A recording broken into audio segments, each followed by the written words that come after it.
တစုံတစ်ယောက်ကိုမကျင်납ဘူးတစုံတစ်ခုအဖြစ်အပျက်ကိုမကျင်납ဘူးစိတ်ထဲမှာတနှုံနှုံတွေးပြီးတော့မြတ်တဲ့နဲ့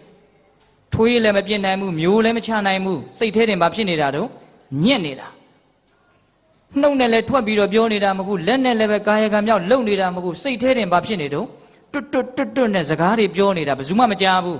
တတိရှိလို့ရှင်တော့ကြားလိုက်မယ်စိတ်ထဲမှာပြောနေတာပြောတဲ့စကားတွေအကုန်လုံးကမကျင်납မှုတွေကြီးပဲ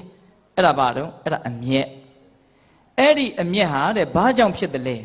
စစ်ပေါက်နားထောင်နော်အခန္တိဇောတဲ့သီးမခံခြင်းကြောင့်ဖြစ်တယ်တဲ့ဒီအမျက်ကကဲကွာဘဝရဲ့လို့တွေ့ကြုံလာရင်ဘယ်သူတွေကကိုယ်စိတ်တိုင်းကြလှုပ်ပေးမှလဲဖြစ်ချင်တာဗျံပရာဖြစ်နေတဲ့လောကကြီးမှာတီးခံခြင်းဆိုတဲ့လက်နက်ကိုကင်ဆွဲမထားဘူးဆိုရင်ဘယ်တော့မှအဆင်ပြေမှာမဟုတ်ဘူးလို့နားလည်ပြီးတော့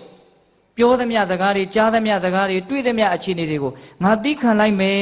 ဆိုလို့ရှိရင်အမျက်ဖြစ်เสียအကြောင်းရှိလား